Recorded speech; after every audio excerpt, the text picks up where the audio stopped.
I'm so glad you're here. Work on Climate is a nonprofit community of over 40,000 professionals using their skills and influence to drive regenerative climate action from inside their industries and organizations.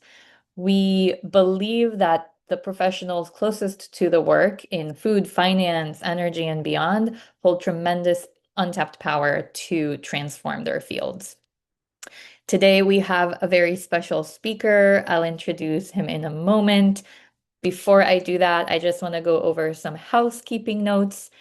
Please note this it is being recorded.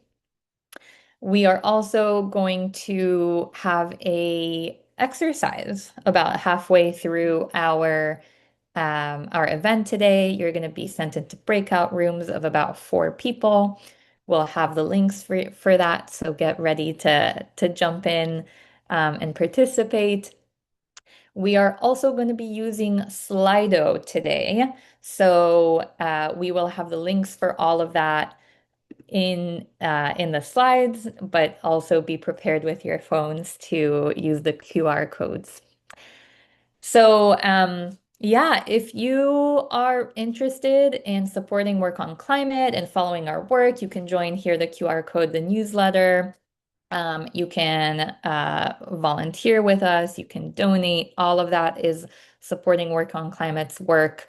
We're a pretty scrappy nonprofit and really appreciate all the support and all the community that we have built here.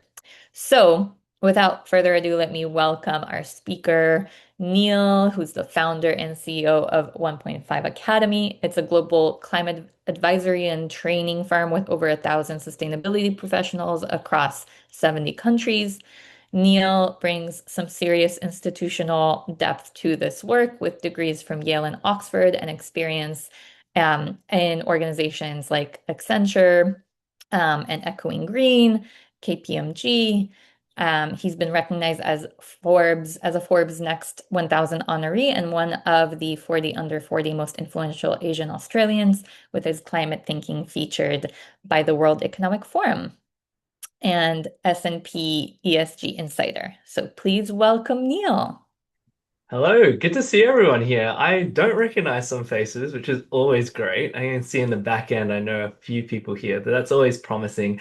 I've probably spent way too much time on this workshop, but it's your benefit because I'm coming here. I spent my whole entire weekend and was like up late last night to finish it. So very, very passionate.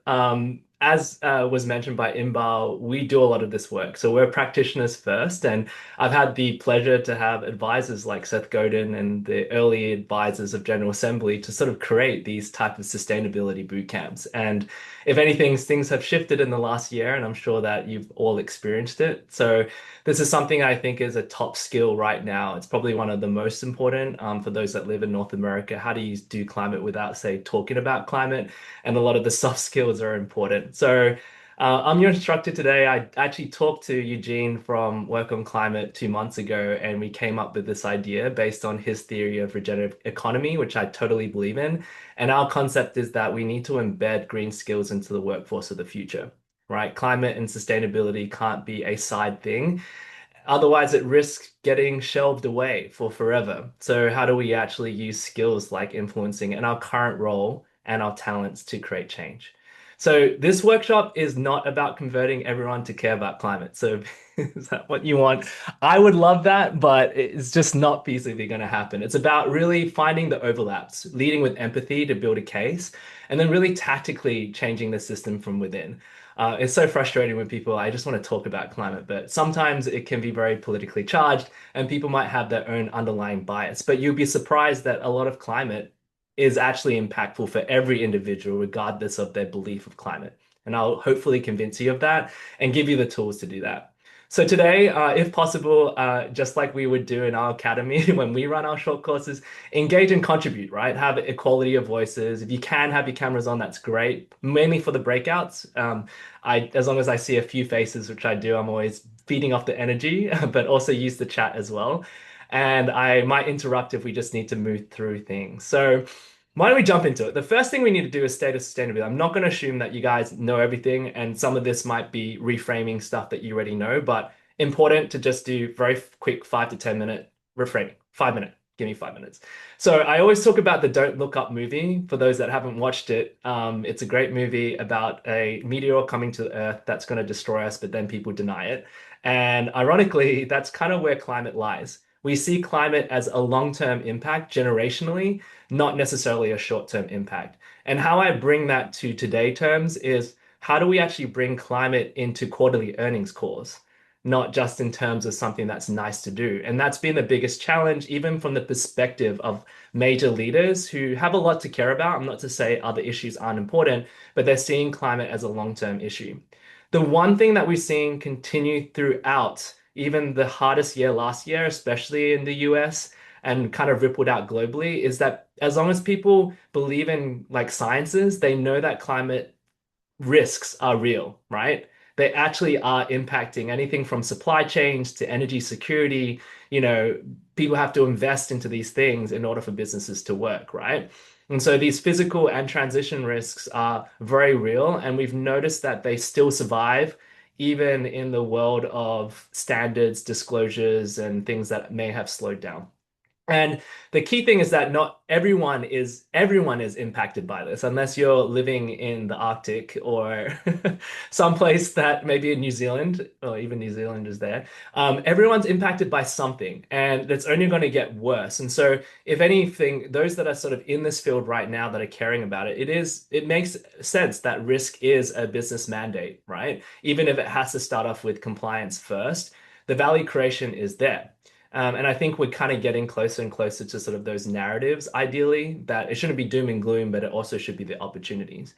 And in the last year, we've seen some large changes. This is starting to happen now where, for those that aren't familiar with the alphabet soup, there's just so many standards and disclosures out there. We have a whole thing sort of talking about it. But ISSB, IFRS, these standards, the one ring to rule them all. A lot of companies are adopting this. It's the sustainability disclosures that over 40 jurisdictions are taking. In California, we have the Californian legislation. So even though the federal government may be very anti-climate, we're seeing California lead.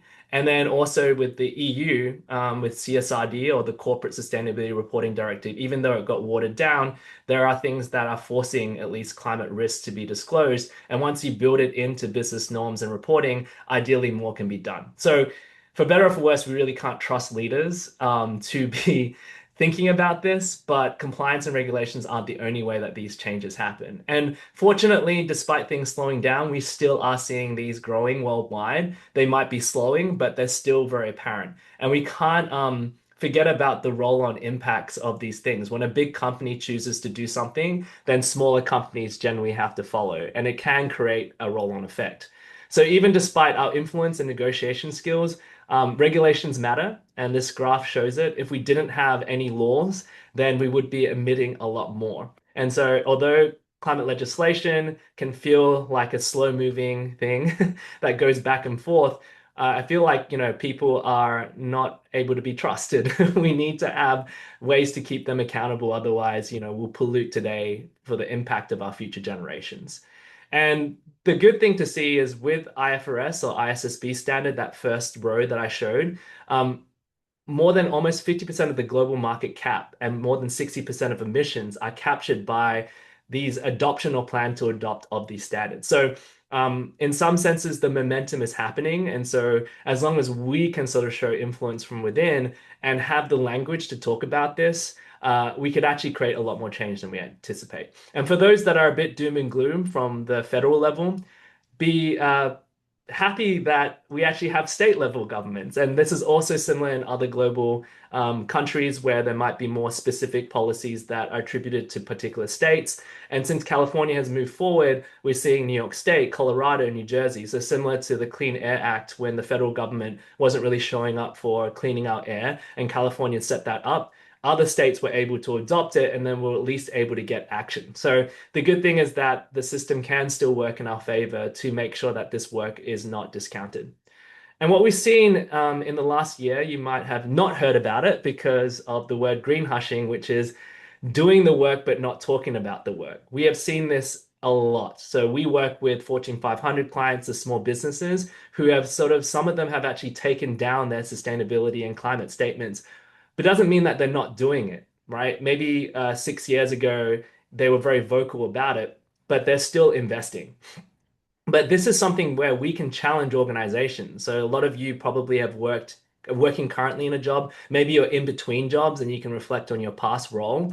But we need to sort of like lean in because companies see that the communication of net zero strategy has been key to their commercial success, but a lot of them are stopping to report on things because of fear, right? And so that doesn't mean that the work isn't being done. It just means that it might not be spoken of. So a lot of our work today is very applicable to most organizations where there is a bit of fear mongering. And it's like, how do we get past that? And we've seen that in the flip side where companies are investing. We're actually working with a fair number of companies that aren't maybe talking about it, but they're investing into the work. And so, as like an internal employee or contractor, or thinking about volunteering in your community, how do you sort of identify where the budgets are getting spent for this so that you can influence that change? And if we look at it from a stakeholder standpoint, we've seen survey after survey that different functional roles still see the value of climate. In fact, one of the key roles that we've been trying to convince are CFOs or finance people, right? If finance can agree, then we're speaking, right? Because they are the core to how money is being spent. And it's been shown time and time again that CFOs do see this. It's just how do they prioritize it when they have so many other things to worry about, and how do they bring it into their quarterly earnings or the current strategic mandates today? And so I think that there's something here to be said that we just have to do the right job. All right. So that's a couple of the real quick sustainability framing. Let's jump into the actual influencing and negotiation skills. So first of all, what is the definition of influence? So many different definitions out there, but in my opinion, it's a person that can shape the opinions, shape the behaviors or actions, but without coercion or having formal authority over them. So you don't have to have authority. You don't have to force someone. In fact, forcing someone generally doesn't lead to greater change. But influence can be a soft power where you actually lean into someone's opinions and then find a systemic way for them to matter. Now, why does this matter from a system standpoint? Well, for those that aren't familiar, this is a great iceberg diagram. If anyone has seen an iceberg before, a lot of the iceberg is actually underneath the surface, not just what you see on top of the water. And this is very clear about how systems work in real life. You can see events, right? Like, say, an organization, what it portrays, what it says, but there's a lot of underlying values and cultures that lean in behind that, like the patterns and trends. What are the underlying structures? What are the mental modes, right? And a lot of decisions that we can make or influence that we can make needs to consider the systems level. And let me show you why, because we'll go through each of these a bit more. Yale actually did this report a few years back. I've shared it to a lot of people, but they actually surveyed over 1,000 US adults. And these were people that were Republicans, Democrats, like Trump supporters, non-Trump supporters.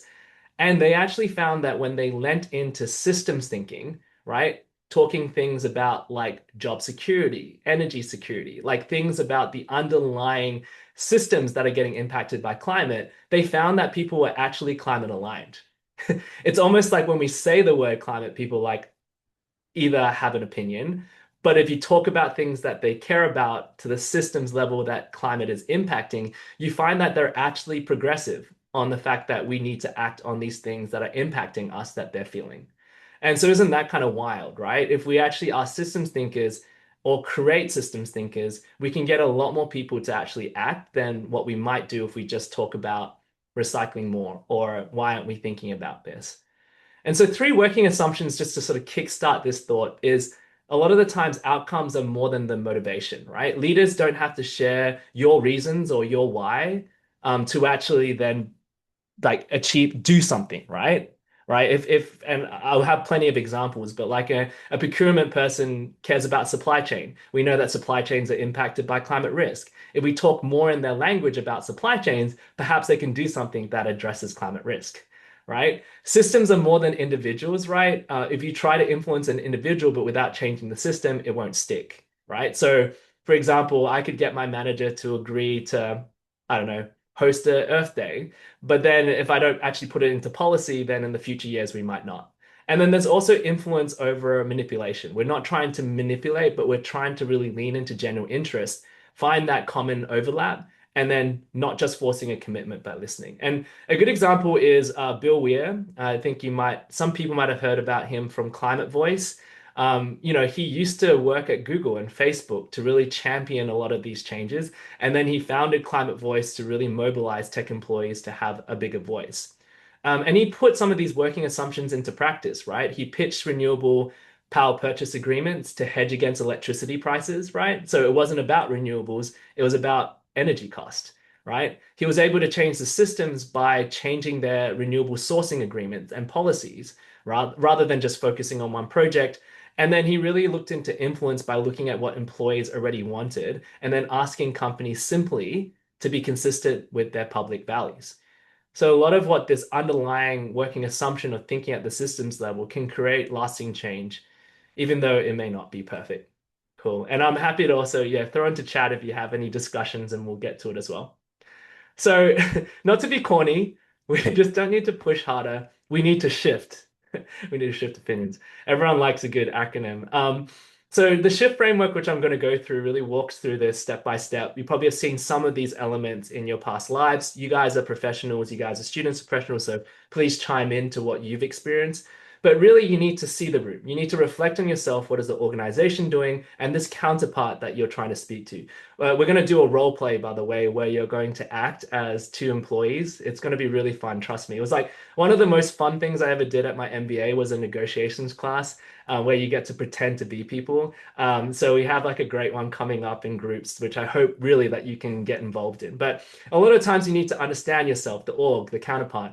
You want to investigate the interest. A lot of this is exploration, right? We sometimes speak more than we listen, and we need to understand what the underlying stated pressures are or fears, right? What you see on the surface isn't necessarily what people might be feeling.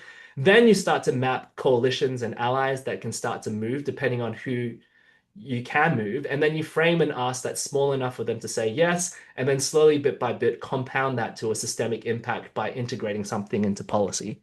So most failed asks are argued at the surface, right? These visible no's aren't really no's. There's reasons that sit two or three layers below, right? So don't just focus on the events. Think about the patterns and trends, underlying structures and mental modes. And I'll give you some examples of what that is. So first poll I want to do is just so that I know who's in the room, and maybe we're going to have a lot of public champions. We'd love for you to go to slido.com and use the code 3977446, or if you have your phone, I'm happy for you to just scan the QR code. And we'd love you to answer this question reflecting on yourself. Like, how would you define your climate identity at work or professionally right now? You can choose one persona that fits best for you today, knowing that it can change over time. I think work on climate, we're going to have a number of public champions, but who maybe some are still on that journey. But yes,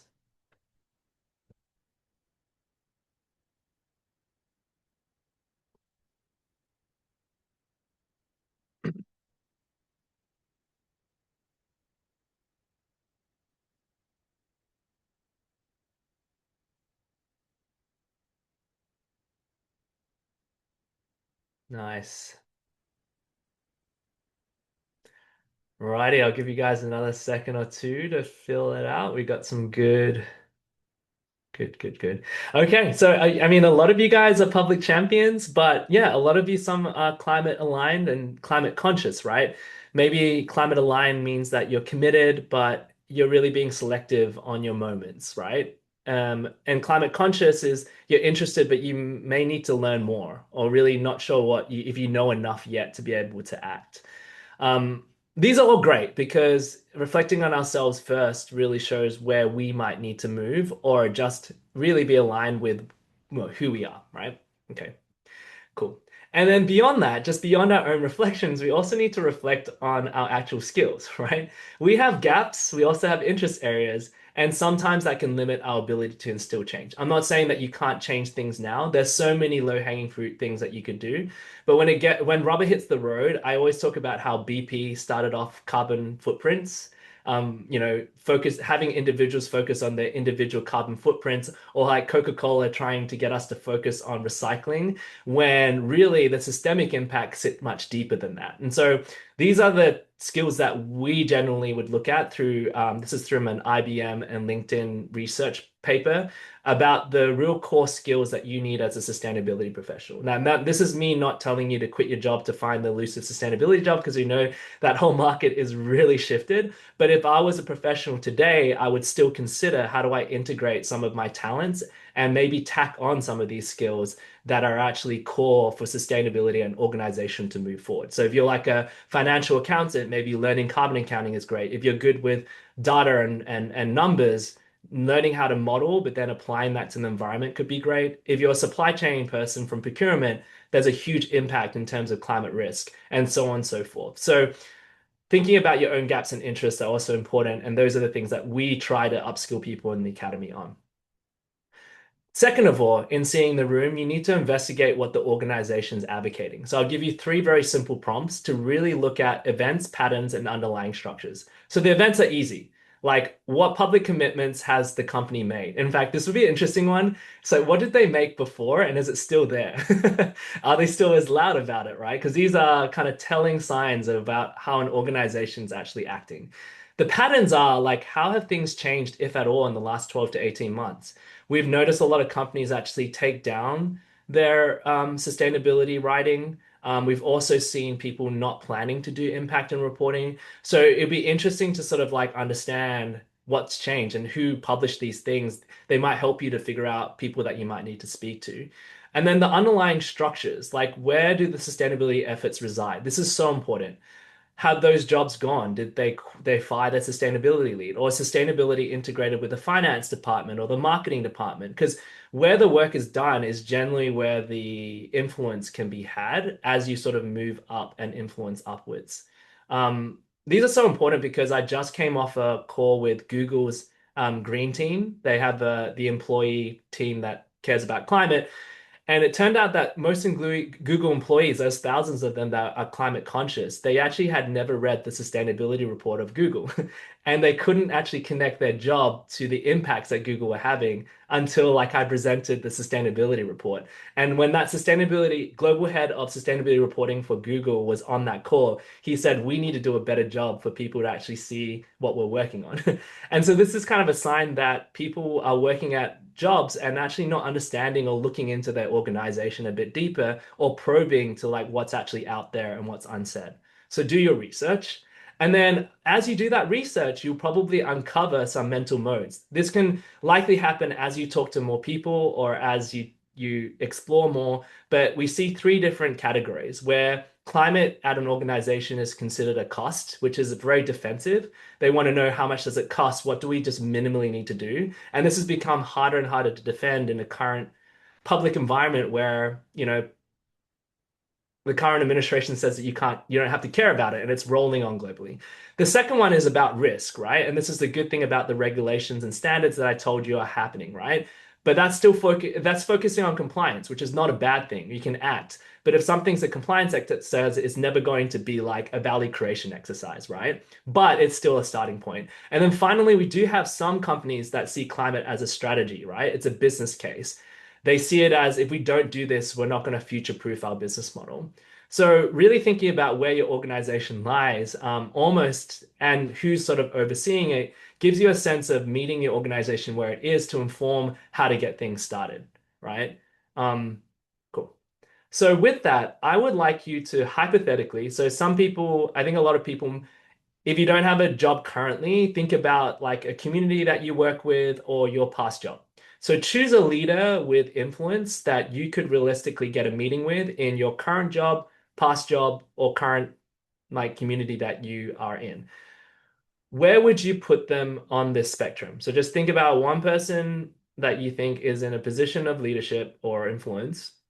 You could get a meeting with them at an institutional level. Where would you think you would put them? Would they be a quiet believer, climate curious, a pragmatic adopter just on compliance? Would they actively block anything on climate because of their views? Would love for you to just think about one person that you could feasibly get a meeting with within an institution that you're involved in that you could potentially talk to about this work.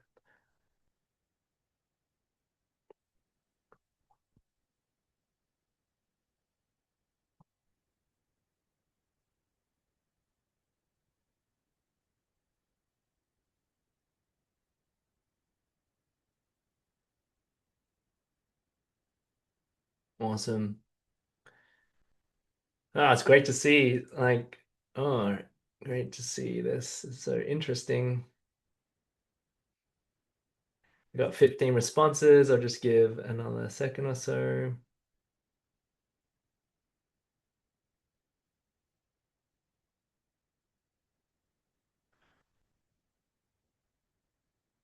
Okay, interesting. So we have a lot of pragmatic adopters, right? They support Lens, but really from a risk compliance or customer demand standpoint, that's definitely a lot of what we're also seeing. That's a very, very interesting one. And we have seen some quiet believers as well that have shown up. Okay. Good. Running on time. Cool. So just keep that person in mind because we're gonna use that. Well, just keep that person in mind because that's going to be part of your action as we go forward about reaching out potentially to that person through the tasks that we have. Then, if that all goes well, thinking about how we plot these peers and leaders around us. So assume that you've met with this person one on one, and you will do something in a fictitious way through the lab. Then it's kind of then how do you plot other peers and leaders into this matrix of movability and support, right? So if I was to map those five different personas, we have quiet believers and climate curious who are generally movable, right? But may be in support or not in support, of which they can either become your core allies. So you generally would focus on those that you feel that you could move.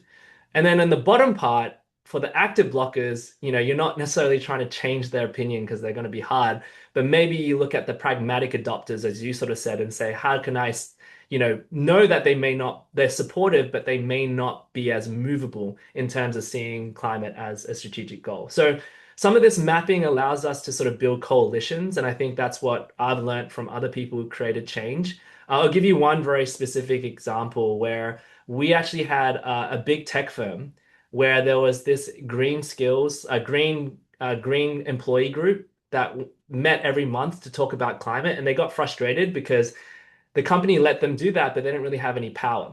So five of them actually got together and asked HR, could we actually get funded to get more upskilling? So they actually came to our academy and then they took the skills and then went and led the net zero goal at this tech company because the tech company wasn't doing anything about it. So that was like a really fascinating thing where they used an ability to build allies because by learning where people stand, you can find your tribe and start to pull these allies across the organization to perhaps do something greater together. So if we bring this together, I would sort of then say the thing is to ask them the right question by the right counterpart, right? So these will probably be generally common sense, but I went through each of these questions one by one. So we will give you access to all these slides, by the way, afterwards, so you don't have to take heavy notes. So stay tuned. These are more like for you to come back to. But if I was, for example, talking to a pragmatic adopter, which you guys have, I always like a question once you're sort of going through is like, what would need to hold true for this become an imperative for the business? These kind of questions about like getting them to visualize. I don't know if anyone's done coaching before, but I went through a whole coaching course. It's like really good for influencing, but it's like if you put it into their shoes, like if I'm talking about it from their perspective and getting them to talk, generally you get a much more impactful view than if you force something down their throat. Like co-design and co-creation is always a good way to then uncover what would work. So I always love the what would need to hold true for this to become an imperative, not just a must do, and just let them speak. Then you might be able to uncover the organizational perspectives, other things that are underlying. Because if you try to like say lead with values and say, well, you're a pragmatic W, you should care more because aren't you caring about your kids and the future generations? That can backfire because if they're already doing it from a risk standpoint, naturally, then you want to lean into how to transition them to seeing it as a value creation. And there's a bunch of other ones here that you can sort of play around with that I think are important to basically put yourself in the feet of where they're at in terms of their climate journey, right? Then you have a bunch of these. And so we'll actually give you this screenshot into your whoever plays Sasha. Sasha is going to be the one that is needing to have these conversations with Alex. You will have this, but you really want to be an investigator. If I put a meme here, I'd put Sherlock Holmes. You're really there to sort of like investigate the situations, not to necessarily put the blame or to pitch something straight away. So if you can make a place space safe, then people will really talk more about what they care about. Getting past that corporate speak and actually listening more than you speak, and also to reflect on what you're hearing. In coaching, there's a really cool technique that if someone says something to you, the good thing you can say is to paraphrase it back to them and ask permission if you got it right. That's like really, really powerful. Like people will forget what you say, what you do, but they'll never forget how you make them feel. So, for example, if I ask Imbal, like, what is something that's really keeping you up at night? And Imbal is like, yeah, I mean, I'm working for an AI company, but I'm really concerned about what impact this is going to have because I have a kid, for example.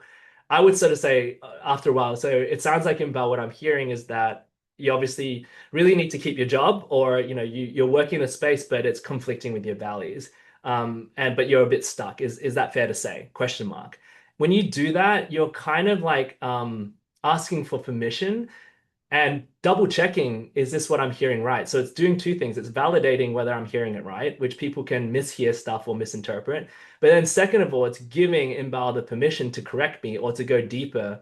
And those times when you do that, I find that it just really helps to build trust and then to go further and further. Like there's so many of these tactics. Even if like people get stuck, another great question is if you were to wake up tomorrow and this problem was solved, what would it look like? That's a great one if you hit an impasse, right? Because sometimes you get too caught up into like all the constraints, you might be like, okay, let's just take a step back. Like if we woke up tomorrow and somehow this company was doing this thing, what would need to hold true or what could view? So I always love these tactical questions. So if you ever get lost and stuck, whoever's going to be Sasha in the upcoming workshop, worst case scenario is to ask open-ended questions. Like in coaching, we would talk about asking the what and how, not just the yes, no questions, and then just leaning into your own authentic curiosity and playing that back and forth. Cool. So the natural instinct is to go to the person with the highest power first, which is almost always wrong. These people are generally the people who rarely say yes straight off, and aren't necessarily the people that get influenced. So rather than going straight to the CEO and saying we need to change these things, a lot of the times the changes happen gradually through other ways. And so you don't have to have the ear of the highest power to be able to build a coalition to make change. The other thing that you need to note from an organization is that there may be differing levels of embedded sustainability within the org, right? We're seeing this time and time again, where organizations that are just having broad climate foundations have a very like siloed sustainability team and no one else is involved, right? This is important because if people don't have, and including yourselves, if you don't have the climate fluency to actually talk about organizational impacts, it's very difficult for you to like actually know how to influence larger change. The same happens is if there's like, I don't know, um, a team that's like whittled down to like two people at a company, it's like who else are then the champions, right? Versus a company that might be already embedding these knowledge pieces might allow you to sort of target different functions and areas. So it's important for you to ask what's the capacity and capabilities to even integrate this lasting change within the organization that we have. Cool. We're going, by the way. So you could go back and get these slides. I will just keep on going. So then you want to think about, okay, so now you've reflected on yourself, you've investigated your organization, you thought about your counterpart, and then within your counterpart, thought about how you ask. Now you've looked at the organization and gone, okay, well, where does sustainability lie? Then it's like, okay, once I start to talk to different allies, they're going to come from different functions, right? They're not all going to be in my functional role and they have their own priorities. So unless we put ourselves in the feet of the person that we're speaking to, we actually will ask the wrong question. So, for example, an operations person might care about energy costs. They might care about supply chain resiliency. We can't just come out and just say, even though if we want to, we're like, how are we reducing our footprint in our operations, right? I would be tempted to ask that, but that's not actually leading with empathy and compassion about where they are. So Climate jargon straight out the gate can just cause confusion and mixed opinions. We found that time and time again. But if you just put yourself in the position, and I think this is why the role play is going to be great, whoever's going to be Alex or even Sasha, once you actually start to put yourself in their position and act like them, I think it creates something magical. It's like, sometimes we forget that people have their own opinions. We just know that why aren't people listening and why don't people care? And I'm same with that. I'll pull my hair out if I hear one more person just not care about this issue, but sometimes we need to take a step back. And so leading with empathy, really unpacking maybe what they might care about and asking them questions will help. And so here are some guides. Again, this is going to be a takeaway for you. If I was to start a conversation with these different departments, so I'm not going to go through all of them, but a good one could be say procurement. Like, what are you hearing from our customers and suppliers that are important to them? A very open-ended question, really trying to unpack this procurement person that I'm chatting to understand what they're even hearing. Because I could bat down the wrong road if I don't actually listen first.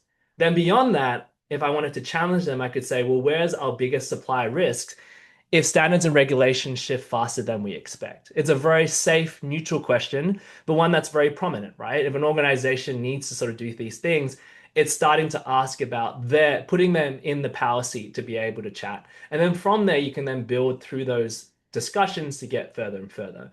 Um, yeah. And then so all that being said, your ultimate goal is to try to get to the small yes today and just trusting that each yes will compound towards a systemic change. We can be very impatient to want to change the world tomorrow, but a small enough yes can just be like, could you connect me? Who else do you think I should? Could you connect me with someone else that would help move this forward? Like, can we get another meeting on the books? Just think about what the next smallest yes is, and then as you build up that coalition, then the momentum can turn into something that might look successful. Okay. So enough of me talking. We are going to put this into practice. So this is the company. We love alliteration at 1.5. So the company that you are employees of is called Lumen Labs, a fictional $30 billion digital infrastructure company with over 8,000 employees. They build and own and operate data centers globally, right? So the companies that are their customers are the largest tech firms. It's like very timely now with AI. And we know if people haven't looked into AI impacts, a lot of the largest impacts come from the infrastructure side at data centers to basically cool the data centers through the water. And it uses a lot of water. So no, Lumen Labs doesn't build the AI models, they're building the buildings, right? And so they have had public commitments to be net zero by 2040. They've signed on to renewable energy, like 100% renewable energy. This iMasons Climate Accord, which is a coalition. So they've signed on to things, and the CEO has talked about wanting to be a climate leader. However, in reality, you as employees are seeing and understanding, even if you're not experts, that emissions are rising in our supply chain, right? It doesn't make sense. We are emitting more. Our recent sites cannot use renewable energies. We're having to use gas and oil and gas just because there aren't grid connections yet. And even though we talk about being a climate leader, they're not even in our policy. Like I'm not even doing it in my, day-to-day job. It's not tied anywhere. I don't see it anywhere. So you are employees of Lumen Labs. You're not climate experts. I don't expect you to be, but you are feeling and experiencing these conflicts. Okay, cool. So that's the framing.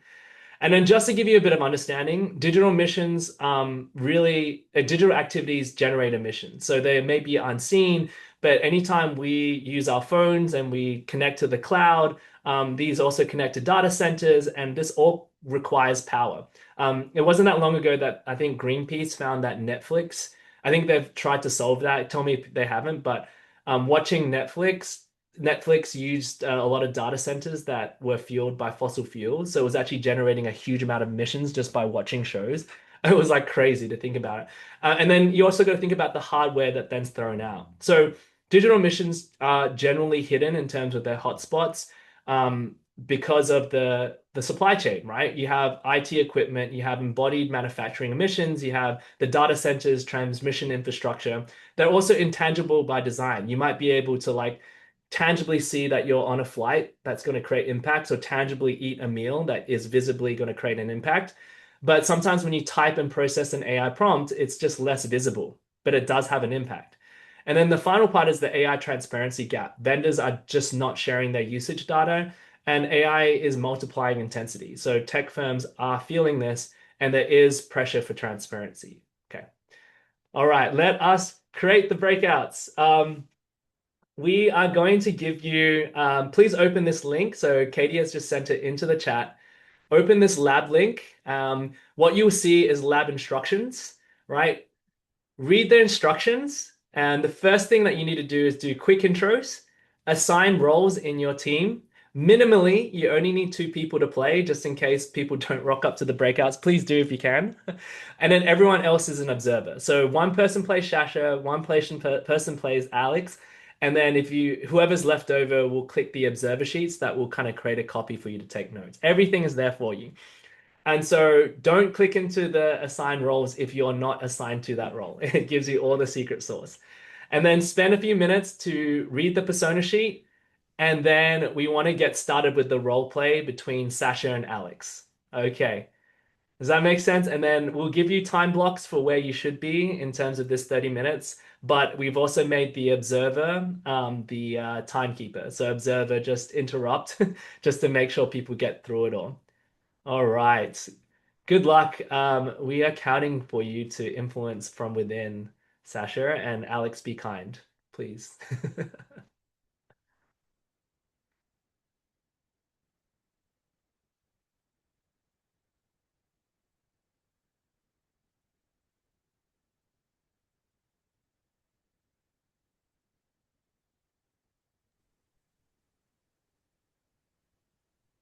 Mara, let me know if you need help with the breakouts. Yeah, sorry, just getting them going. 1 second. That did this. Thank you so much for like sticking around and putting in the time. We'd purposely read through each of the personas to really try to make it a real scenario. I'm so curious. We always love to do a bit of share back. So does anyone want to either, if you don't feel comfortable, just use your chat. Emma had already written something. Shout out a person, or you want to put a hand up on anything that you observed from your group that you wanted to bring up. It's good to see some familiar faces. Hey, Jeff. Yeah, any sharebacks? I'm so curious about different rooms and what happened, what you observed. Hopefully, it was flexible enough that whomever was playing Sasha and Alex also brought in their own approaches. There's no perfect scenario, but was anyone able to get through and unpacked what was actually happening?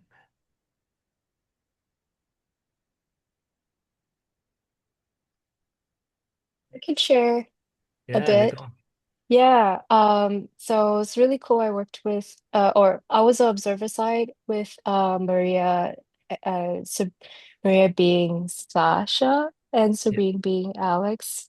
And then Raman was also an observer with me, but Raman, feel free to add on. But I think for me, it was really cool to see the different roles. And I think Sasha did a great job with kind of bringing in the finance teams and then suggesting procurement, suggesting change management to really make things more feasible and realistic. And then I think once that kind of came about, Alex was sharing more about their constraints of like Mm, costs and timelines, etc. And then of course also Sasha brought in like benchmarking with Google and seeing that like things with renewable energy have been cheaper and highly available. We kind of also debriefed like what could have been improved on in terms of like maybe bringing in an estimate or a number in to ground the argument of benchmarking a bit more. But mm. otherwise, like the whole team did really well. I don't know if Raman, you have other um, points to bring in that were really good. Yeah, I would like to chime in during our experience with Nicole, Ramon, and Sabrine. I was shocked to see how difficult it is to detach your corporate persona from your passionate self. Let's see. It was Yeah. hard because just thinking about Sasha, no? Which, of course, I feel more related to in terms of like wants to bring a climate solution to the company, right? Wants to make sure that we bring sustainability to our ways of working. And it's so hard to translate that passion into corporate terms. So that is something that I really picked from the exercise.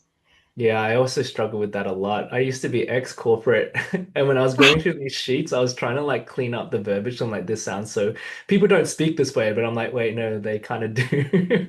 Just like, how do we crystallize the next steps? Anyway, I'll start with that. Hmm. Fantastic. And Midori also came up with a great one about how Sasha D, I think, almost disarmed the conversation and asked about the personal conversations.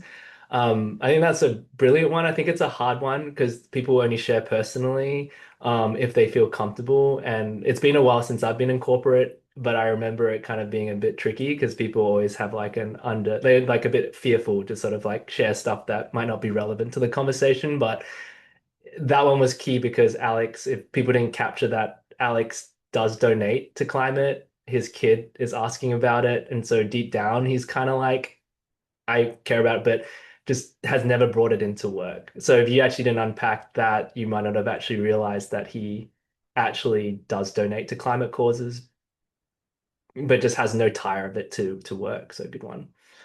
Anything else quickly? Anyone else want to share anything? Otherwise, this is just a fascinating one, and we actually have other parts to this too that I was playing around with that then Alex needs to take this up to a different persona on the way up. And so there's like other parts to this that's like really fun to sort of play around with. But yeah, Jeff, go ahead. I think one of the things we just kind of talked about is how maybe you wouldn't be able to get to all of this in real life in like in a half-hour Yeah, yeah, conversation. yeah, sure. And like it's kind of like, all right, it may, take a number of months to build up those relationships to, maybe even getting to the point of bringing up, sustainability Yeah, in yeah. a sense. And so that, kind of building that trust ahead of time may just make the conversation much easier. Yeah, kudos to the people who role play. We try to give you enough context of their relationship, but you have to act like someone. I think the biggest takeaway of anything is kind of what Maria had mentioned. I tend to struggle with this is that I've been so in this world for so long that I've forgotten what it is to put myself in the position of others. It might sound really silly, but it actually takes a definitive effort for me to think about perspectives from someone else's point of view and perhaps either just lean in with empathy and curiosity and ask the questions and think about what the systems thing is for them that may not necessarily be climate directly related, but indirectly related to then lean into like, how do we then co-create something? It just sounds so much easier until like I had to role play. So I took this kind of rough exercise. It's totally different, but from one I did with Environmental Defense Fund, where at Green, at a conference, we actually had to sit in round tables pretending to be different departments. And when I was pretending to be the operations team versus the legal team, and I was like switching between these roles, with other sustainability heads, it was fascinating because everyone was just like, oh my God, like I wasn't actually thinking about it from their perspective until like I role played them in their job. So it's like an interesting psychological thing where we're trying to push forward our mandate, perhaps sometimes without being compassionate and empathetic first. And this is the number one asked skill, by the way, for all sustainability professionals. With the Environmental Defense Fund, with their Climate Corp, which are all sustainability people who do internships, this was the number one ask of last year, which is if we can have all the technical skills in the world, but we're struggling to sort of like push these things forward. And so in some senses, both are important, but sometimes we can't forget these soft skills. And the good thing is that a lot of people already have them. And I know that culturally, also, I was thinking about this from my cultural upbringing. This is definitely a very Western approach to things too. Cultural kind of like mix is also important about what would actually work in an approach. Cool. So with that, I'll recall that this is not about converting everyone to climate. Yashi, go ahead. Yeah, I just wanted to share the experience I had just now. Oh, please, yes. Yeah, so I've also always been, I mean, in my career, I've always been an Ashasha instead of Alex, basically influencing people to actually, buy in for the case. And now playing the role of Alex, it seemed a little bit hard, but I could actually relate to it because, at times people if you talk about the people in the operations team or in the higher leadership, they mainly care about the business case and the finance side of things. So it Yeah. was really fun, and I think this type of sessions should be conducted more frequently, so that we get to know the other part, the other side of things, like the other counterparts, so that in future, if we are gonna do this in a real setting, then that might help us in moving Yeah. forward. Yeah. Thank you so Yeah. much, Yashi. And I think we're talking to Imbal that we could even do this with the work on climate chapters to sort of bring this work to life in other scenarios.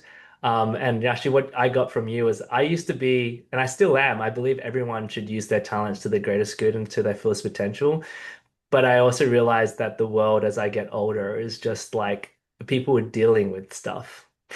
It's like a privilege to be able to do this stuff because we can.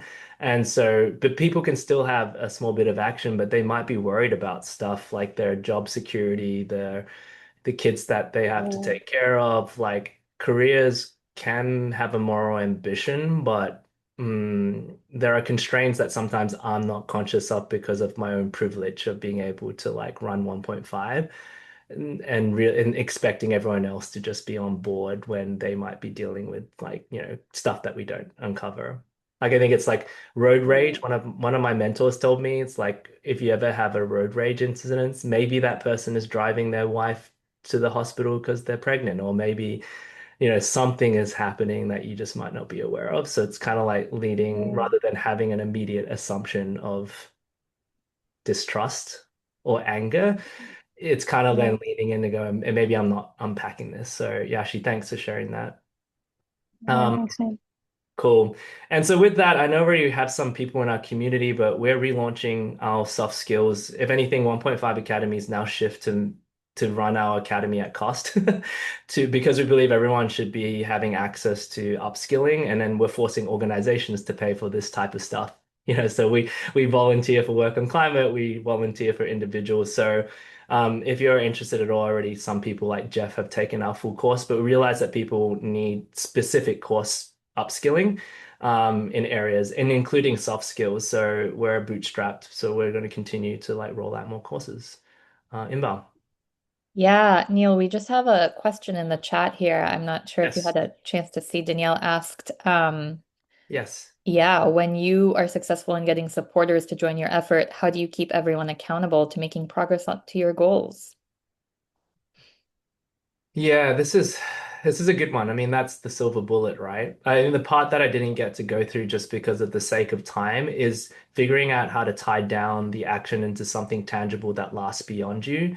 So I know that obviously building allies, just as Jeff said, takes time and to pull people across.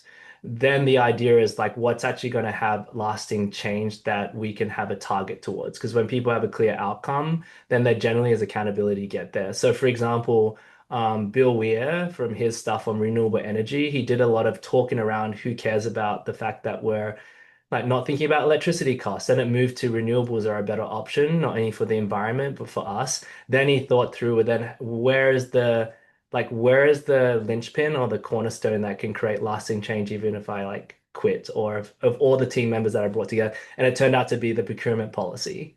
So then the thought is the accountability becomes like, if we can just get this written into policy. This is a good one for AI, by the way. If anyone is in court companies that are doing AI, a lot of policies are getting built on ethics and safety and cyber, but very few are doing anything on sustainability. And generally, when you talk about it, at least in a safe way, people will allow you to be part of it. So imagine if you can get something into policy. There's exec comp, there's other stuff. Those types of things are very possible. Otherwise, if it's just loose, I think, yeah, Danielle, I share your same focus. Like, are we just going to keep on meeting about this? Like, what's the end goal? Um, yeah, awesome. Cool. Well, thank you so much. I think the only final part was Imbal. We value your feedback. So there's a QR code if you have a chance to fill it out for work on climate. It comes back to me.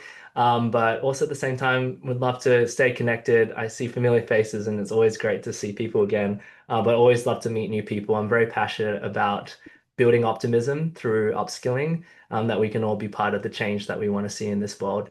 and we don't need to completely flip our careers to do it. So please stay in touch on LinkedIn, and we'll make all these slides available, post and share this if it's helpful for others, and we'll be running more of these hopefully in the future. Yeah, and the recording will go on YouTube in a couple of days, but at the latest in a week. So thank you so much. Thank you. Thank you, Neil. Thank Appreciate you, it. 1.5, for all the support and running this incredible workshop. Yeah, Thank thank you you so all. much. Thank you so much. Take Thank you. care, everyone. Bye, Thank everyone. you. Thank you.